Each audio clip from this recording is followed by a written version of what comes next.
اعوذ باللہ من الشیطان الرجیم بسم اللہ الرحمن الرحیم رب اشرح لی صدری ویسر لی امری واحلل عقدۃ من لسانی یفقہوا قولی ان اللہ وملائکتہ یصلون علی النبی یا ایہا الذین آمنوا صلوا علیہ وسلموا تسلیما اللہم صلی علی محمد وآل محمد وآل علی اور قرآن کے حوالے سے وہ آیات جو علی کی صفات خصوصی طور پہ علی کے علم پر اور ان کی جو رہبری پر دلالت کرتی ہیں، اللہ تعالیٰ سورہ رعد آیت نمبر 7 میں فرماتا ہے انما انت منذر ولکل قوم ہاد۔ ایک شخص نے جب امام علی سے پوچھا کہ آپ کے لیے قرآن میں کون سی آیت نازل ہوئی، تو آپ نے اسی آیت کی طرف اشارہ کیا۔ اب ہادی یا رہبر یا رہنما علی کیسے ہیں؟ حالانکہ اللہ کے رسول واضح طور پہ کہہ چکے ہیں کہ میں منذر یعنی ڈرانے والا ہوں، اور علی ہادی یعنی رہبر رہنما ہے میری بات۔ تو اللہ تعالیٰ نے علی کو کیوں چنا رسول کے بعد؟ اس کا جواب خود خدا سورہ بقرہ آیت نمبر 247 میں دیتا ہے، قال ان اللہ اصطفاہ علیکم وزادہ بسطۃ فی العلم والجسم۔ کہو کہ اللہ نے اسے چنا ہے کیونکہ وہ جسم یعنی بہادری میں اور علم میں تم سے زیادہ ہے۔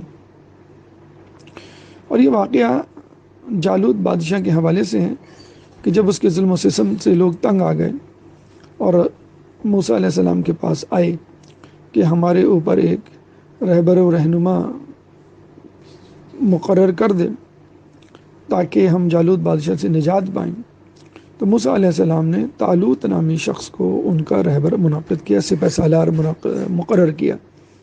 لوگوں نے کہا بھئی یہ تو مفلس ہے اور ہم سے کمتر ہے، تو اللہ تعالیٰ نے پھر اس کی وجہ بتائی کہ اس کو مقرر کرنے کی کیا وجہ ہے، یہ بہادری اور علم میں لوگوں سے زیادہ ہے۔ اگر ہم علی کی بہادری کو دیکھیں تو بدر ہو، احد ہو، خندق و خیبر، 80 کے 80 غزوات میں علی سب سے آگے نظر آتے ہیں۔ اور علم کے حوالے سے اصحاب رسول میں یہ مشہور تھا کہ ہم ایک دوسرے سے یا علی سے سوال پوچھتے تھے، لیکن علی نے کبھی کسی سے کوئی سوال نہیں پوچھا۔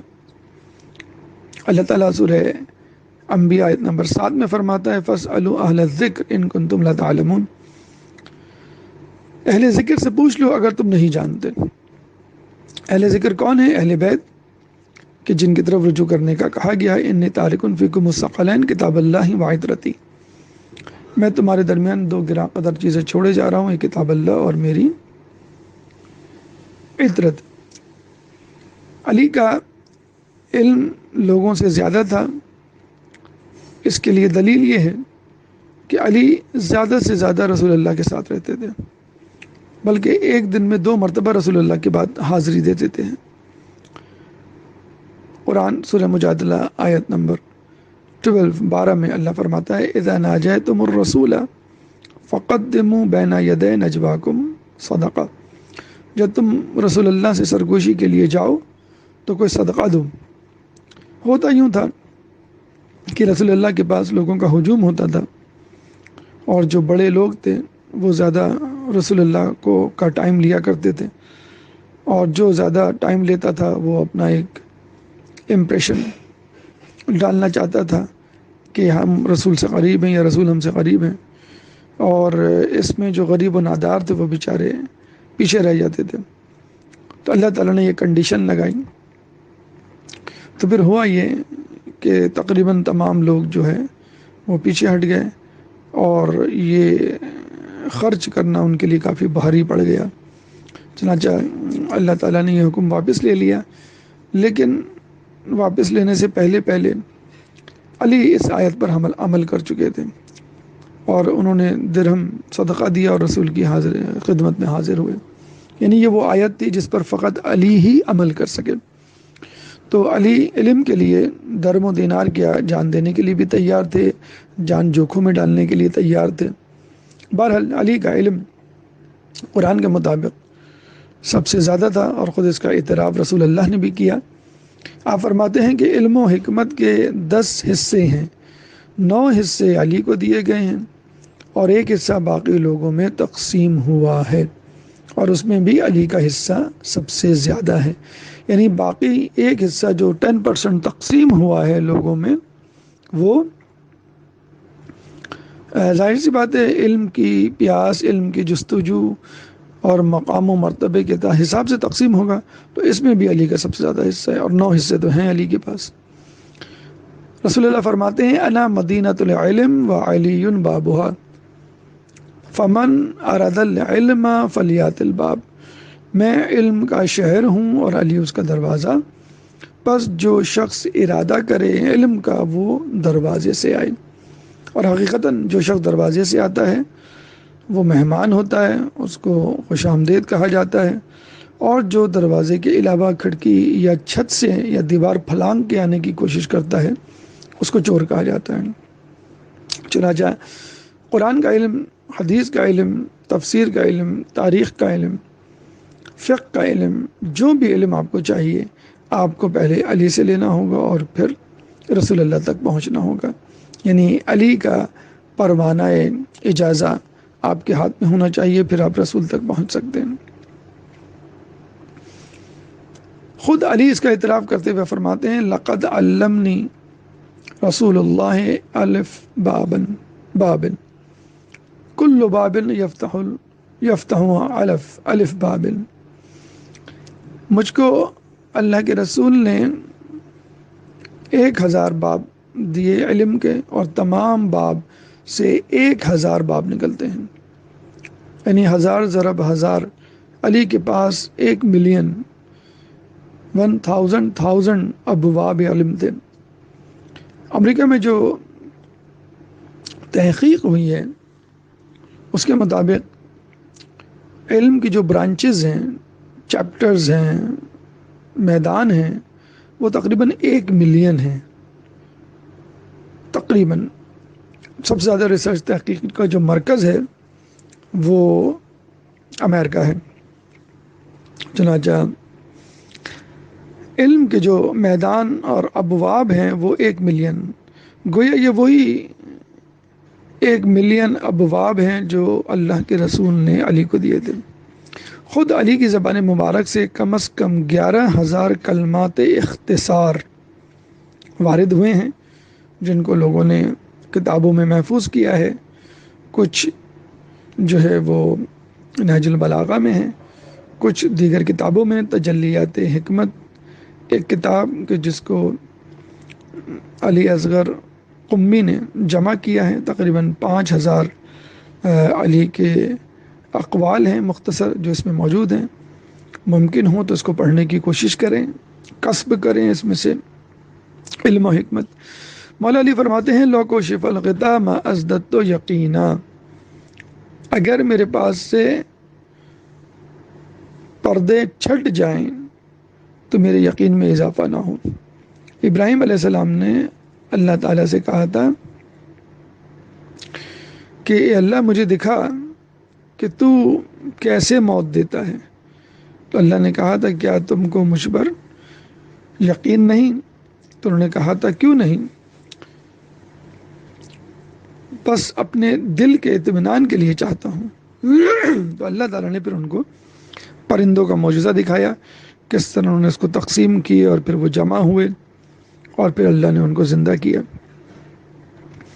اور علی کہتے ہیں کہ اگر دروازے، پردے آسمان کے ہٹ جائیں سامنے سے تو جو کچھ سامنے ہوگا میں اس میں حیرت زدہ نہیں ہوں گا، کیونکہ سب کچھ میں نے دیکھا ہوا ہے۔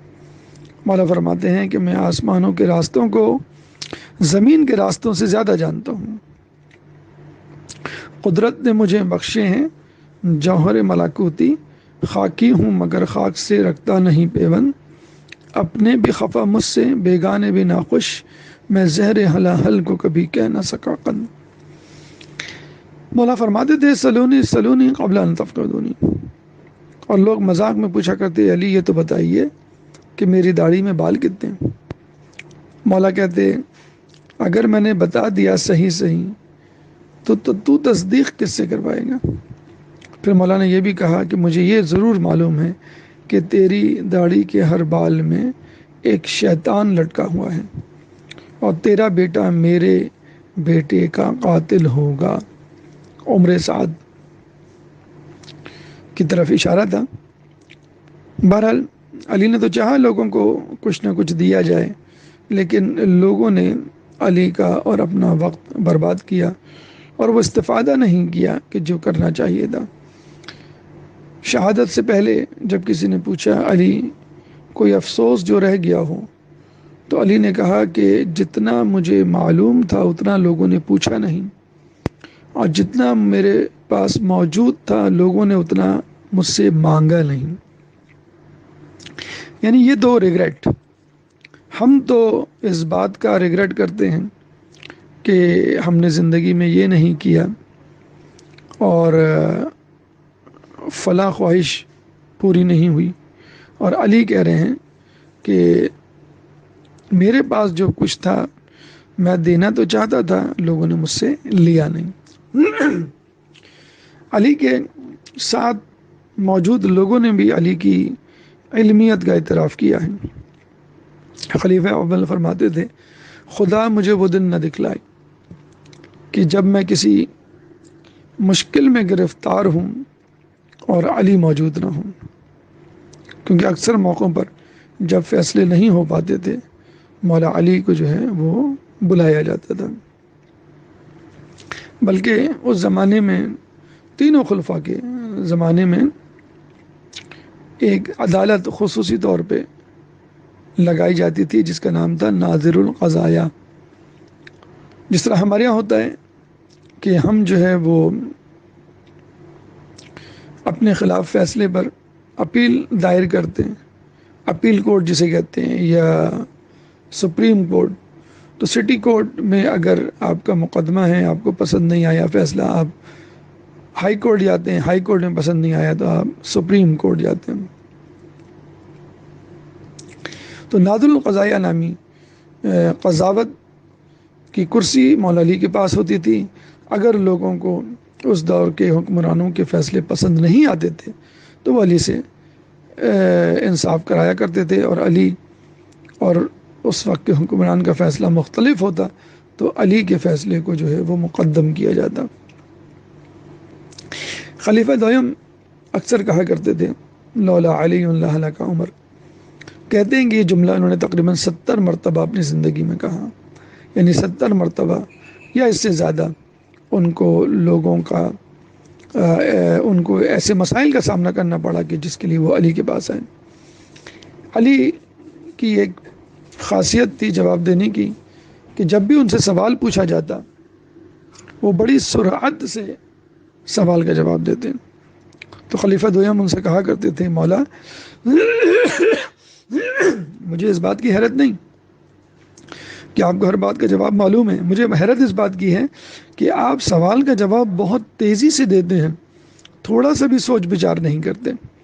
مولا نے کہا کہ یہ بتاؤ میرے ہاتھ میں کتنی انگلیاں ہیں؟ تو خلیفہ دوم نے کہا 5۔ مولا نے کہا کہ تم نے سوچا کیوں نہیں؟ تو آپ خلیفہ دوم نے جواب دیا یہ تو میرے سامنے کی بات ہے۔ تو مولا نے کہا کہ بس پوری کائنات میرے سامنے ہتھیلی کی مانند ہے، مجھے سوچنے کی ضرورت نہیں پڑتی۔ بازیچہ اطفال ہے دنیا میرے آگے، ہوتا ہے شب و روز تماشا میرے آگے۔ خود خلیفہ دوم جب کسی مسئلے سے دوچار ہوتے تو مشکل کشا مولا علی کی طرف رجوع کرتے۔ آخری وقت میں جب باغیوں نے ان کو گھیر لیا تھا تو وہ اپنے وزیر مروان بن حکم کو بھیجا کرتے تھے، اور مروان بن حکم ان کو صورتحال سے آگاہ کرتا، اور مولا علی مروان کو تدبیر بتاتے۔ بلکہ ایک وقت تو یہ آ گیا تھا کہ مولا نے کہا کہ تم فیصلہ یا مشاورت تو مجھ سے کرتے ہو، فیصلہ تو مجھ سے لیتے ہو، لیکن عمل مروان بن حکم پہ کرتے ہو۔ اس کے علاوہ ہم دیکھتے ہیں کہ تاریخ میں بہت سارے لوگوں نے جن کا دور دور تک اسلام سے تعلق نہیں تھا، انہوں نے بھی علی کی سیرت کا مطالعہ کیا اور علی کی علمیت اور انصاف پسندی کا اعتراف کیا۔ کوفی عنان سابق صدر اقوام متحدہ کے، وہ کہا کرتے تھے کہ اگر میں نے تاریخ میں کسی حکمران کو منصف ترین جانا ہے تو وہ علی جیسا عادل حکمران دنیا میں نہیں گزرا۔ راجیو گاندھی کہا کرتے تھے کہ وہ خط جو علی نے مالک اشتر کو لکھا تھا، اس خط کا آدھا مواد، آدھے نکات بھی اگر ہماری حکومت اپنا منشور بنا لے اور اس پہ عمل کر لے تو ہماری حکومت، ہمارا ملک یادگار ملک ہوگا۔ جارج جردوق لبنان کا ایک عیسائی مصنف، جس نے کتاب لکھی علی آواز عدالت انسانی، لیکن مشکل یہ تھی کہ اس کتاب کو وہ چھاپنے کے لیے تیار نہیں ہوا۔ علی نے کیونکہ کتاب علی سے متعلق تھی، مسلمانوں سے متعلق تھی، تو عیسائیوں نے کہا کہ ہم اس کو نہیں پڑھیں گے، اگر تم عیسیٰ علیہ السلام پہ لکھتے تو ہم پڑھتے۔ مسلمانوں کے پاس گیا کتاب چھپوانے کے لیے، تو مسلمانوں نے کہا بھائی تم تو عیسائی ہو، تم کیا جانو ہمارے رہبر کے بارے میں۔ چنانچہ وہ ایک گرجا گھر میں آ کے رونے لگا، خدا سے دعا کرنے لگا، تو اس کے پادری نے اس کو غور سے دیکھا اور کہا تمہارا کیا مسئلہ ہے؟ اس نے کہا کہ نہ مسلمان میری کتاب چھاپتے ہیں نہ عیسائی۔ تو پادری نے پوچھا تم نے کس سے متعلق کتاب لکھی ہے؟ اس نے کہا علی ابن ابی طالب سے متعلق۔ پادری یہ دیکھ کے بڑا حیران ہوا اور وہ فوراً اندر گیا اور اس کو بہت سارے پیسے لا کے دیے اور کہا کہ تمام رقم تم خرچ کر سکتے ہو، اگر تمہیں زیادہ چاہیے وہ بھی میں تمہیں دوں گا، اور اس کا تمام جو ہے وہ منافع تم غریبوں میں تقسیم کر دینا۔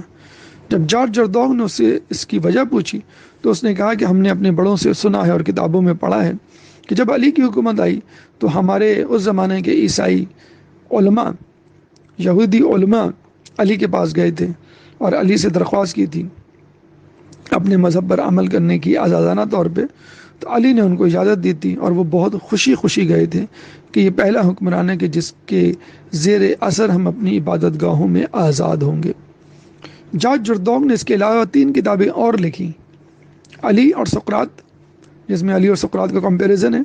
سقراط بابائے فلسفی ہے، حالانکہ فلسفے کا الگ سے علم اسلام میں نہیں، لیکن علی نے جتنا فلسفہ اپنی حکایات میں بیان کیا ہے اتنا فلسفہ خود سقراط نے نہیں بیان کیا۔ بلا شبہ علی فلسفے میں بھی سقراط کے استاد ہیں، بلکہ ہر علم میں ہر کسی کے استاد ہیں سوائے رسول اللہ کے۔ تیسری کتاب جارج جردوق کی انقلاب فرانس، کہ جو اس نے لکھی اور بتلایا کہ انقلاب فرانس میں کس حد تک ہم نے جو ہے وہ استفادہ کیا ہے علی کے اقوال سے۔ پھر عرب نیشنلزم اور علی، اس کے حوالے سے بھی کتاب لکھی۔ بہرحال یہ وہ لوگ تھے جو مسلمان نہیں تھے، لیکن علی کی علمیت، علی کی عدالت، علی کی سیاست، علی کی شجاعت کا انہوں نے اعتراف کیا۔ اب یہ علمی حوالے سے علی کے کچھ مسائل جو علی نے حل کیے اس دور میں، جن کا تعلق سائنس، آرٹس، فلسفے، ہر قسم کے علم کے میدانوں میں سے تھا۔ ایک دفعہ ایک یہودی نے کہ جب علی گھوڑے پہ سوار ہو رہے تھے پوچھا علی وہ کون سا عدد ہے جو 1 سے لے کے 10 تک تمام اعداد سے تقسیم ہو سکتا ہے؟ علی گھوڑے پہ سوار ہو رہے تھے، علی رکے نہیں نہ گھوڑے سے اترے، سوار ہوتے ہوتے انہوں نے جواب دیا اضرب ایام اسبوعک فی ایام سنتک، کہ ہفتے کے دنوں کو سال کے دنوں سے ضرب دے دو، یعنی 7 × 365 is equal to 2520۔ 2520 ایک ایسا عدد ہے جو 1 سے لے کر 10 تک کے اعداد سے تقسیم ہو سکتا ہے۔ یہ جواب مولا علی نے گھوڑے پہ سوار ہوتے ہوتے دیا۔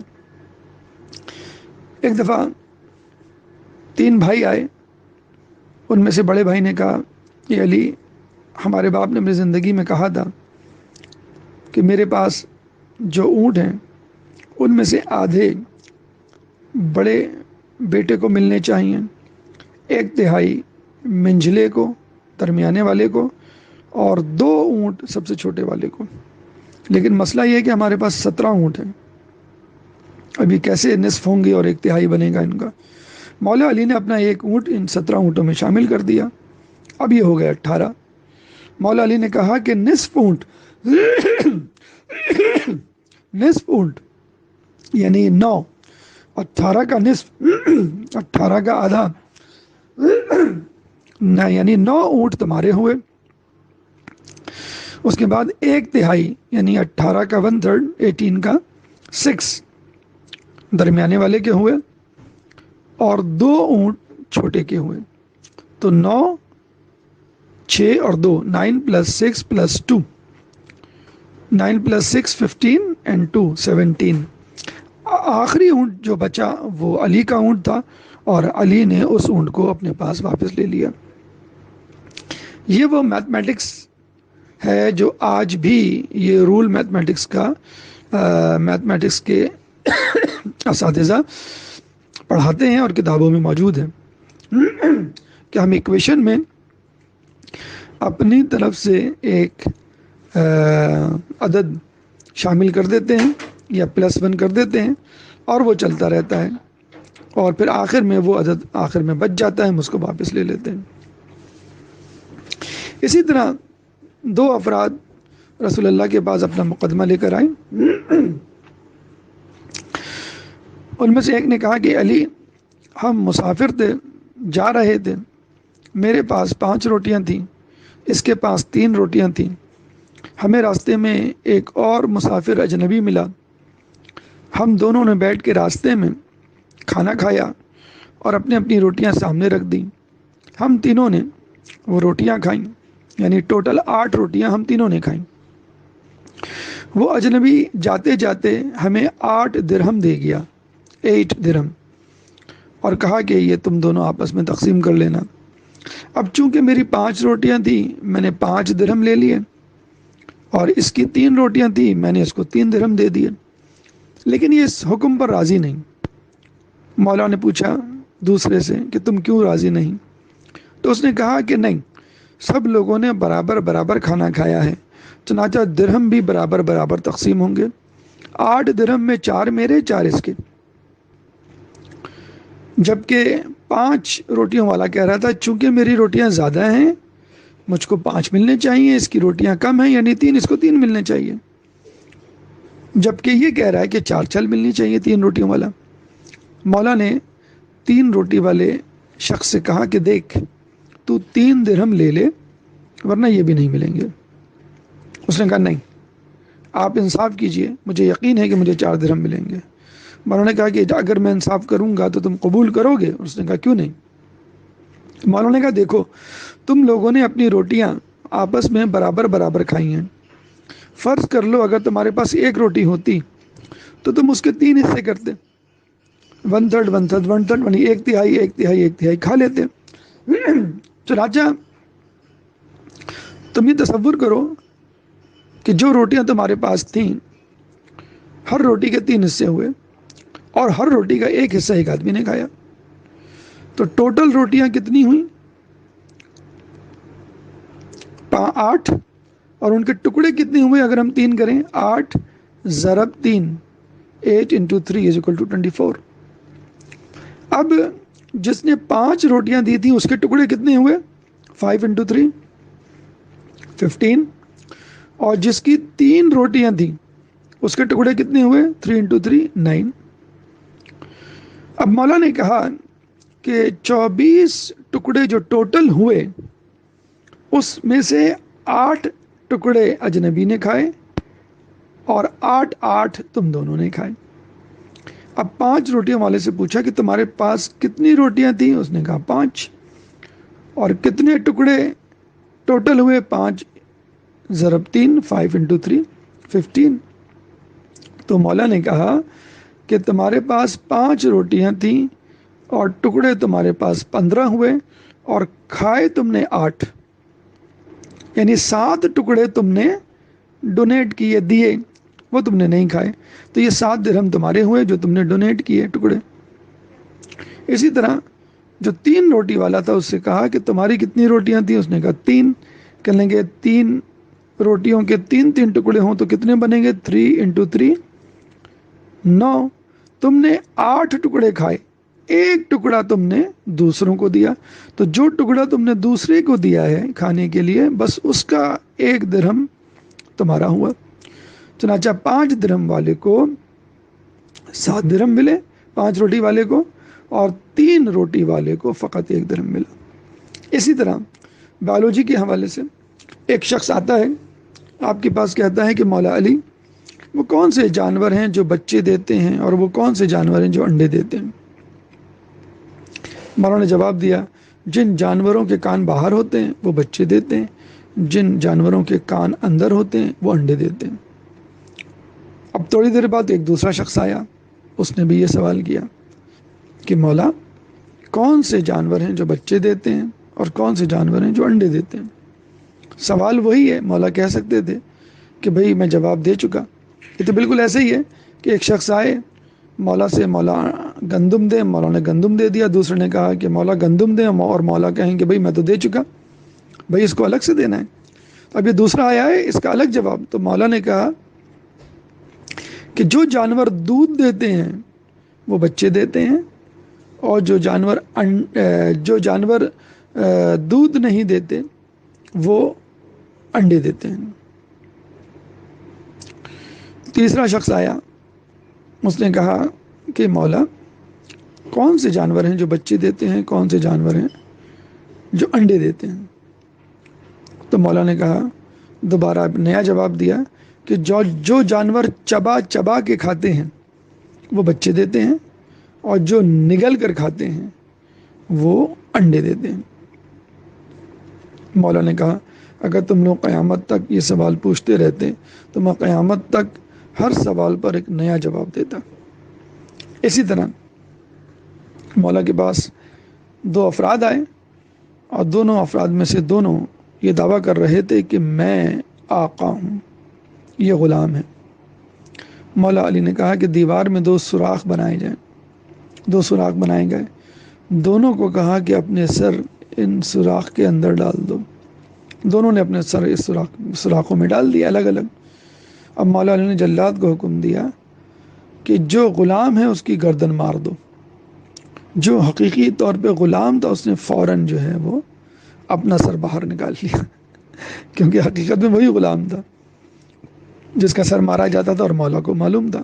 تو یہ نفسیات ہے انسان کی، کہ جو چور ہوتا ہے، جو مجرم ہوتا ہے، وہ اپنی پریشانی اور اضطراب سے پہچانا جاتا ہے، جسے کہتے ہیں کہ چور کی داڑھی میں تنکا۔ اسی طرح مولا کے پاس 2 عورتیں آئیں، اور دونوں عورتیں ایک بچے پر دعویٰ مادر کر رہی تھی کہ میں ماں ہوں۔ مولا نے کہا کہ بھئی اس بچے کے 2 ٹکڑے کر دو، آدھا اس عورت کو دے دو، آدھا اس عورت کو دے دو۔ تو ایک عورت کہنے لگی کہ نہیں، مجھے بچہ نہیں چاہیے، بچہ اسی کو دے دو، یہ بچہ اسی کا ہے۔ مولا نے کہا نہیں، بچہ اسی عورت کو دو جو انکار کر رہی ہے اپنی ماں ہونے کا۔ کیوں کہ ایک عورت بچے کی جدائی برداشت کر سکتی ہے لیکن اس کا قتل برداشت نہیں کر سکتی۔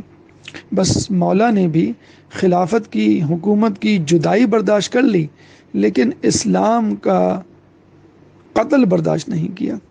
اگر مولا خلافت کے لیے تلوار نکال لیتے تو پھر اسلام 2 ٹکڑے ہو جاتا، بلکہ ٹکڑے ٹکڑے ہو جاتا۔ چنانچہ مولا نے اسلام کو لوگوں کے حوالے کر دیا، لیکن نظر رکھتے رہے اور مشورے دیتے رہے۔ یہ بالکل ایسا ہی ہے کہ کوئی شخص، کوئی ماں اپنے بچے کو کسی کے حوالے کرے تو وہ عورت بار بار پوچھنے آئے گی کہ بچہ دودھ نہیں پی رہا، بچہ مسلسل رو رہا ہے، بچہ کھانا نہیں کھا رہا، بچہ سو نہیں رہا ہے، میں کیسے سلاؤں، کیسے کھلاؤں؟ تو ماں اس کو بتائے گی کیسے دودھ پلاؤ، کیسے بہلاؤ، کیسے سلاؤ۔ تو جب اسلام پہ کوئی مشکل وقت پڑتا تو مولا علی آ کے بتاتے تھے کہ اسلام کو کیسے بچانا ہے اور حکومت کو کیسے چلانا ہے۔ یہ علی کی طبیعت تھی، یہ علی کا مزاج تھا کہ اسلام پہ کوئی آنچ آئے تو علی کی جان بھی حاضر ہے، اور اگر خود علی کا کوئی حق مارا جائے تو علی اس حق کو لینے کے لیے آگے نہیں بڑھتے تھے۔ اللہ تعالیٰ سے دعا ہے کہ ہمیں علی کے نقش قدم پر چلنے کی توفیق عطا فرما، ہمیں علی کے ماننے والے کے طور پر علم کا شیدائی بنا، ہمیں قرآن اور حدیث، علم، فقہ اور علم تاریخ حاصل کرنے کی توفیق عطا فرما، تعلیمات اہل بیت کو دنیا کے کونے کونے میں پھیلانے کی توفیق عطا فرما، جو پریشان حال ہیں ان کی پریشانی کو دور فرما، جو بے روزگار ہیں ان کو رزق حلال عطا فرما، جو رزق حلال کما رہے ہیں ان کے رزق حلال میں برکت عطا فرما، جو مقروض ہیں ان کے قرضوں کو ادا فرما، جو زندان میں ان کو رہائی عطا فرما، جو گمشدہ ہیں ان کو ان کے پیاروں سے ملا، جو سفر میں ہیں ان کو منزل عطا فرما، کرونا وائرس جیسی متعدد بیماریوں سے مسلمانوں کو اور دنیا کے تمام لوگوں کو دور رکھ، مسلمان دنیا میں جہاں جہاں ظلم و ستم کا نشانہ بنے ہوئے ان سے ظلم و ستم کو دور فرما، امام کے ظہور میں تعجیل فرما، ہمیں ان کے انصار و اعوان میں شامل فرما۔ ربنا تقبل منا انك انت السميع العليم وتب علينا انك انت التواب الرحيم برحمتك يا ارحم الراحمين۔ اللهم صل على محمد وعلى محمد۔